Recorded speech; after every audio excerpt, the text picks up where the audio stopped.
అందరికీ నమస్కారం. కొత్త సంవత్సరం అంటే 2026లో ఒక ప్రభుత్వ ఉద్యోగం సంపాదించాలనే లక్ష్యంతో ఉన్నారా? అది కేవలం 10వ తరగతి అర్హతతో. అయితే ఇదిగో మీకోసం 2 సూపర్ అవకాశాలున్నాయి. ఈ రెండింటిలో ఏది బెస్ట్, ఏది మనకు సెట్ అవుతుంది అన్నది ఈరోజు వివరంగా చూసేద్దాం. అవును, విన్నది అక్షరాల నిజం. జస్ట్ 10th క్లాస్ పాస్ అయితే చాలు, ఒక మంచి గవర్నమెంట్ జాబ్ కొట్టచ్చు. ఇప్పుడు మన ముందు 2 దారులున్నాయన్నమాట. ఒకటి సెంట్రల్ గవర్నమెంట్ నుంచి, ఇంకొకటి మన స్టేట్ గవర్నమెంట్ నుంచి. చూడ్డానికి 2 ప్రభుత్వ ఉద్యోగాలే, లక్ష్యం కూడా ఒకటే. కానీ వాటిని సంపాదించే దారులు మాత్రం కంప్లీట్గా వేరు.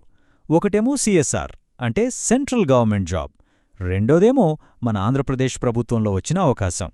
సరే, మరీ 2 దారిలో ఉన్న తేడాలేంటో, ఏది బెటరో క్లియర్గా చూద్దాం. సరే, ముందుగా ఈ 2 ఉద్యోగాల గురించి ఒక బేసిక్ ఐడియా తెచ్చుకుందాం.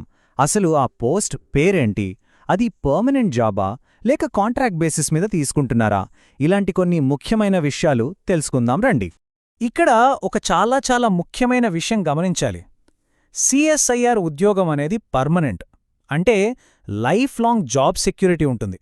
కానీ ఏపీ ప్రభుత్వ ఉద్యోగం మాత్రం కాంట్రాక్ట్ లేదా అవుట్సోర్సింగ్ పద్ధతిలో ఉంటుంది. చూడండి, ఇది చాలా పెద్ద తేడా. ఏదో ఒక నిర్ణయం తీసుకునే ముందు ఈ పాయింట్ని ఖచ్చితంగా గుర్తుపెట్టుకోవాలి. ఓకే, ఇక అప్లై చేసే వాళ్ళకి మోస్ట్ ఇంపార్టెంట్ విషయాలకు వద్దాం. అదేనండి, జీతం ఎంతొస్తుంది, ఏజ్ లిమిట్ ఎంత, జాబ్ సెక్యూరిటీ సంగతేంటి, ఇలాంటివన్నీ ఇప్పుడు ఇంకొంచెం డీటెయిల్డ్గా చూద్దాం. చూడండి, చాలా సింపుల్ విషయం ఇది. పర్మనెంట్ జాబ్ అంటే రిటైర్ అయ్యే వరకు మనకు ఢోకా ఉండదు, ఫుల్ సెక్యూరిటీ. అదే కాంట్రాక్ట్ ఉద్యోగం అనుకోండి, అది కేవలం ఒక ఫిక్స్డ్ టైం వరకే ఉంటుంది. సో ఈ తేడా మన ప్రాధాన్యతలను బట్టి మన నిర్ణయాన్ని ఖచ్చితంగా ఎఫెక్ట్ చేస్తుంది. ఇక్కడ చూడండి, జీతం విషయంలో ఎంత తేడా ఉందో. సిఎస్ఐఆర్ ఉద్యోగంలో స్టార్టింగ్ శాలరీనే దాదాపు 36,000 రూపాయలు. ఇది నిజంగా చాలా మంచి ప్యాకేజీ. కానీ ఏజ్ లిమిట్ మాత్రం 18 నుంచి 25 సంవత్సరాలలోపే. ఇక ఏపీ ప్రభుత్వ ఉద్యోగం వైపు చూస్తే ఏజ్ లిమిట్ ఏకంగా 42 ఏళ్ల వరకు ఉంది. అంటే వయసు కొంచెం ఎక్కువున్న వాళ్ళకి ఇది ఒక గోల్డెన్ ఆపర్చునిటీ అని చెప్పొచ్చు. ఓకే, ఇప్పుడివరకు చూసింది ఒకెత్తు, ఇప్పుడు మనం చూడబోయేది మరొకెత్తు. ఇదే అసలైన గేమ్ చేంజర్. అసలు ఈ ఉద్యోగాలకు సెలక్షన్ ప్రాసెస్ ఎలా ఉంటుంది? ఈ 2 దారులు ఇక్కడే కంప్లీట్గా వేరైపోతాయి. ఒక దారిలో ఎగ్జామ్ ఉంటుంది, మరో దారిలో అస్సలు ఎగ్జామే ఉండదు. యాస్, ఇదే అసలు మేజర్ డిఫరెన్స్. సిఎస్ఐఆర్ జాబ్ కావాలంటే ఖచ్చితంగా ఎగ్జామ్ రాసి క్వాలిఫై అవ్వాల్సిందే. కానీ ఏపీ ప్రభుత్వ ఉద్యోగానికి ఎలాంటి ఎగ్జామ్ లేదు, ఏమీ లేదు. ఈ ఒక్క పాయింట్ చాలు మన నిర్ణయాన్ని మొత్తం మార్చేయటానికి.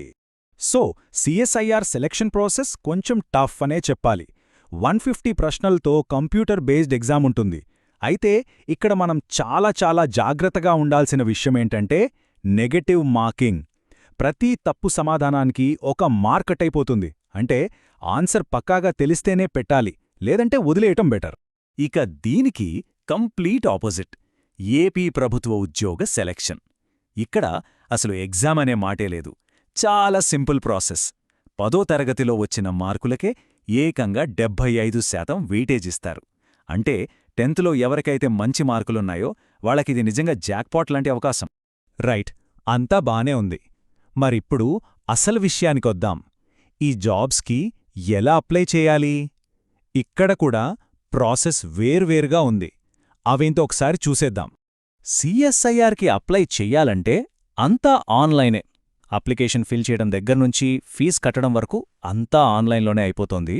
కానీ ఏపీ ప్రభుత్వ ఉద్యోగానికి మాత్రం పాత పద్ధతి ఫాలో అవ్వాలి. అంటే అప్లికేషన్ ఫామ్ ఫిల్ చేసి దానికి డిమాండ్ డ్రాఫ్ట్, అదేనండి డీడీ, జత చేసి వాళ్ళ ఆఫీస్లో డైరెక్ట్గా ఇవ్వాలి. ఇది కంప్లీట్ ఆఫ్లైన్ ప్రాసెస్. ఇక్కడ ఒక సూపర్ న్యూస్ ఉంది.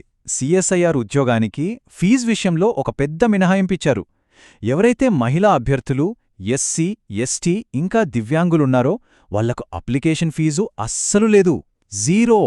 అవును, ₹1 కూడా కట్టక్కర్లేదు, ఫ్రీగా అప్లై చేసుకోవచ్చు. ఇది నిజంగా చాలామందికి ఒక గ్రేట్ ఎంకరేజ్మెంట్. సిఎస్ఐఆర్ జాబ్కి అప్లై చెయ్యాలనుకునేవాళ్లు ఈ డేట్స్ మాత్రం ఖచ్చితంగా గుర్తుపెట్టుకోండి. జనవరి 5, 2026న అప్లికేషన్స్ మొదలవుతాయి. ఫిబ్రవరి 6, 2026న క్లోజ్ అయిపోతాయి. ఈ మధ్యలోనే అప్లై చెయ్యాలి. సో క్యాలెండర్లో మార్క్ చేసి పెట్టుకోండి, అస్సలు ఆలస్యం చేయొద్దు. ఓకే, ఇప్పుడు దాకా ఈ 2 దారుల గురించి అన్ని వివరాలు క్లియర్గా చూశాం కదా. ఇప్పుడు $1,000,000 క్వశ్చన్, ఈ రెండింటిలో ఏది సెలెక్ట్ చేసుకోవాలి? చూడండి, ఈ నిర్ణయం అనేది పూర్తిగా మన వ్యక్తిగత బలాలు, మన లక్ష్యాల మీదే ఆధారపడి ఉంటుంది. ఈ స్లైడ్ చూస్తే మనకొక్క క్లారిటీ వచ్చేస్తుంది. ఒకవేళ కాంపిటీటివ్ ఎగ్జామ్స్కి బాగా ప్రిపేర్ అయ్యి ఒక పర్మనెంట్ జాబ్ కోసం ఇండియాలో ఎక్కడైనా వర్క్ చేయడానికి రెడీగా ఉంటే అప్పుడు సిఎస్ఐఆర్ దారి బెస్ట్ చాయిస్. అలా కాదు, నాకు ఎగ్జామ్స్ టెన్షన్ వద్దు, 10th లో మంచి మార్కులున్నాయి, మన సొంత రాష్ట్రంలోనే జాబ్ చేసుకుంటాను అనుకుంటే ఏపీ ప్రభుత్వ దారి కరెక్ట్ చాయిస్. ఒక మాట ఎప్పుడూ గుర్తుపెట్టుకోండి, క్యాలెండర్లో జనవరి 1 వస్తే కొత్త సంవత్సరం కాదు. ఎప్పుడైతే మనకంటూ ఒక ఉద్యోగం వస్తుందో, మనం సొంత కాళ్ల మీద నిలబడతామో ఆ రోజే మనకు అసలైన కొత్త సంవత్సరం, అసలైన పండగ. ఆ పండగను ఈ అవకాశంతో మనం తెచ్చుకోవాలి. సో ముగించే ముందు ఒక్కసారి మనల్ని మనం ఈ ప్రశ్న వేసుకుందాం. మన అసలు బలమేంటి? ఎగ్జామ్స్ రాసి సత్తా చాటడమా, లేక మన అకాడమిక్ మార్కులే మన బలమా? ఈ ప్రశ్నకొచ్చే సమాధానంలోనే మన ఫ్యూచర్ దారి ఆధారపడి ఉంది. బాగా ఆలోచించి సరైన నిర్ణయం తీసుకోండి. అందరికీ ఆల్ ది వెరీ బెస్ట్.